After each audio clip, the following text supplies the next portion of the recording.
Γεια σας φίλες και φίλοι, είμαι ο Λούκας και επιτέλους κάνω ένα βιντεάκι στα ελληνικά για τα ελληνικά και ιδιαίτερα θα ήθελα να μιλήσω σε αυτό το βιντεάκι για τρία πάρα πολύ σημαντικά πράγματα που είναι οι δυσκολίες που είχα και που ακόμα έχω όσον αφορά την εκμάθηση των ελληνικών, τα μαθήματα που πήρα από την διαδικασία της εκμάθησης των ελληνικών και τρίτον θα ήθελα να συζητήσω και να μιλήσω για τις δεξιότητες που έχω τώρα όσον αφορά τα ελληνικά και τα σχέδιά μου για τον μέλλον. Ας ξεκινήσουμε. Πρώτα απ' όλα θα μιλήσουμε για τα δύσκολα κομμάτια της ελληνικής γλώσσας που είναι η ορθογραφία, η προφορά και η γραμματική.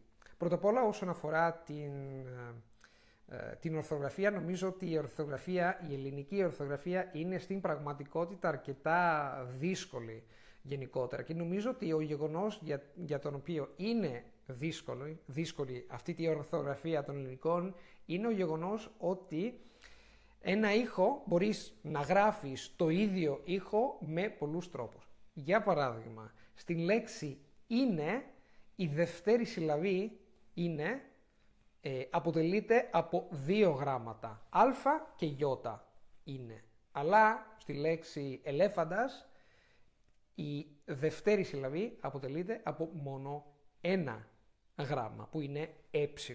Και γι' αυτό το τρόπο είναι πάρα πολύ δύσκολο γενικότερα να γράφεις σωστά στα ελληνικά. Και οι Έλληνες δυσκολεύονται με αυτό το κομμάτι της ελληνικής γραμματικής. Δευτέρον, η προφορά. Όσον αφορά η προφορά, νομίζω γενικότερα ότι η προφορά δεν είναι τόσο δύσκολη. Ιδιαίτερα αν μιλάς ήδη ισπανικά και σε παρένθεση θα ήθελα να σας πω για ένα πάρα πολύ αστείο επεισόδιο. Την πρώτη φορά που άκουσα κάποιους Έλληνες μιλώντας ελληνικά νόμιζα ότι ήταν Ισπανοί. Ήταν περίεργοι Ισπανοί. Τέλος πάντων, γενικότερα νομίζω ότι η προφορά δεν είναι τόσο δύσκολη, αλλά νομίζω ότι υπάρχουν από την άλλη ήχοι που είναι δύσκολοι να προφέρεις. Για παράδειγμα, ήχοι και στόχοι, το γράμμα και είναι πάρα πολύ δύσκολο να προφέρω ως Ιταλός και για παράδειγμα όταν έκανα τον πρώτο βιντεάκι στα ελληνικά πριν από 4 χρόνια έλεγα κάθε φορά και, Θεέ μου, αλλά είναι και. Όσον αφορά τη γραμματική, γενικότερα νομίζω ότι το πιο δύσκολο κομμάτι της ελληνικής γραμματικής, για μένα τουλάχιστον, είναι τα ρήματα, η κλίση των ρήματων. Γιατί υπάρχουν, για παράδειγμα, ρήματα όπως θυμάμαι, θυμάσαι, κάθομαι, που είναι αναλαστικά, νομίζω, reflexive ρήματα, που είναι πάρα πολύ δύσκολα για μένα και γι' αυτό ακόμα δυσκολεύομαι να χρησιμοποιώ τα ρήματα σωστά, ας πούμε.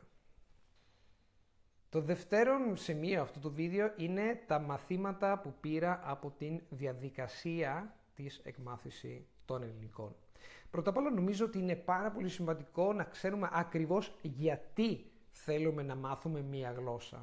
Στην περίπτωσή μου δεν ήξερα στην αρχή γιατί είχα αρχίσει να μαθαίνω ελληνικά και σχεδόν σταμάτησα το πρώτο χρόνο. Και μετά από αυτό σκέφτηκα, Θεέ μου, είναι πάρα πολύ σημαντικό να ξέρω γιατί θέλω να μαθαίνω ελληνικά. Και μετά από αυτό δεν σταμάτησα και συνέχισα να μαθαίνω κάθε μέρα. Αλλά νομίζω ότι από την άλλη το κίνητρο είναι πάρα πολύ σημαντικό, παίζει ένα πάρα πολύ σημαντικό ρόλο, ένα τεράστιο ρόλο, να ξέρουμε ακριβώς γιατί, να έχουμε λόγους για τον οποίο θέλουμε να μάθουμε οποιαδήποτε γλώσσα, αλλά δυστυχώς δεν είναι αρκετό, το κίνητρο δεν είναι αρκετό. Πρέπει να οργανώσουμε το χρόνο μας, πρέπει να οργανώσουμε την ενέργειά μας. Στην περίπτωσή μου ήταν πάρα πολύ σημαντικό να δημιουργήσω συνήθειες. Για παράδειγμα, σκέφτηκα οκ, εντάξει Λούκα, το πρωί είσαι φρέσκος, είμαι φρέσκος το πρωί γενικότερα. Το μυαλό μου είναι φρέσκο τουλάχιστον. Γι' αυτό σκέφτηκα ότι το πρωί είναι την ιδανική στιγμή για να μαθαίνω μια γλώσσα. Αλλά δεν είναι αρκετό, δεν είναι αρκετά. Τι εννοώ?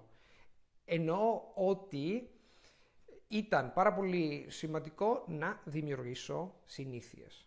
Γυμνάζομαι κάθε μέρα, μου αρέσει πάρα πολύ να γυμνάζομαι το πρωί και γυμνάζομαι ακόμα τώρα που μαθαίνω ενεργά τουρκικά, γυμνάζομαι, κάνω ντους και μετά από αυτό αμέσως εκμάθηση γλωσσών, οποιοδήποτε γλώσσας.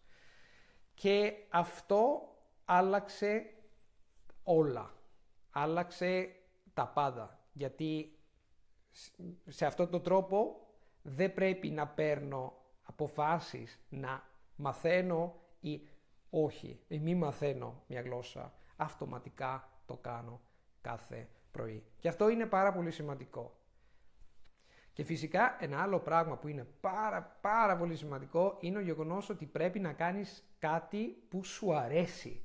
Στην περίπτωσή μου, κάθε πρωί ακούω podcast από το κανάλι Easy Greek και μου αρέσει πάρα πολύ το περιεχόμενο και τέλος πάντων θα ήθελα να ευχαριστήσω προσωπικά τον Δημήτρη και τη Μαριλένα. Παιδιά, αυτό που κάνετε είναι απλά φανταστικό και ευχαριστώ για όλα.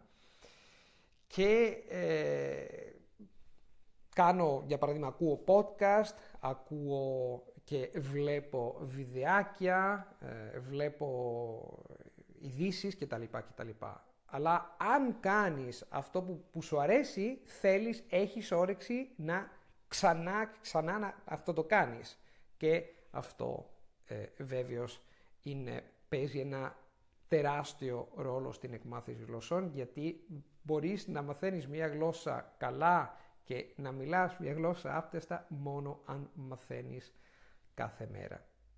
Και το τρίτο θέμα αυτού του βίντεο είναι θα μιλήσουμε για τις δεξιότητες που έχω τώρα και τα σχέδιά μου για το μέλλον όσον αφορά τα ελληνικά. Όσον αφορά τις δεξιότητες που έχω, θα έλεγα ότι όσον αφορά την κατανόηση, νομίζω τα περισσότερα από αυτά που ακούω, για παράδειγμα podcast, ειδήσεις, βιντεάκια, βίντεο στο YouTube κτλ. Και μπορώ να καταλαβαίνω χωρίς προβλήματα τους ανθρώπους στο δρόμο.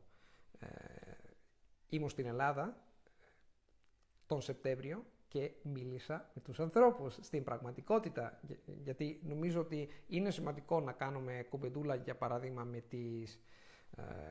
με την δασκάλα μου. Έκανα και κάνω κουβεντούλα, κουβεντιάζουμε μια φορά της εβδομάδας, κάθε εβδομάδα, αλλά νομίζω ότι αυτό δεν είναι αρκετά. Νομίζω ότι δεν είναι αρκετό. Νομίζω ότι το πιο σημαντικό είναι να μιλήσουμε, να επικοινωνήσουμε με τους ανθρώπους στην πραγματικότητα, στο δρόμο, στα μαγαζιά, στο σούπερ μάρκετ.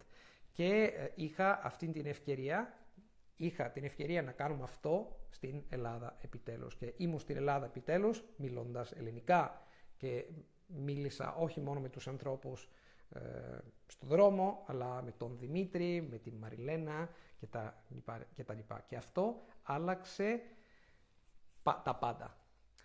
Και όσον αφορά την ομιλία, νομίζω ότι αυτό είναι το πιο σημαντικό. Αν μιλάς μια γλώσσα άπτεστα, για μένα τουλάχιστον, νομίζω ότι είναι σημαντικό να χρησιμοποιούμε αυτή τη γλώσσα στην πραγματικότητα. Όχι μόνο μέσα το Skype, όχι μόνο μέσω του Ιντερνετ.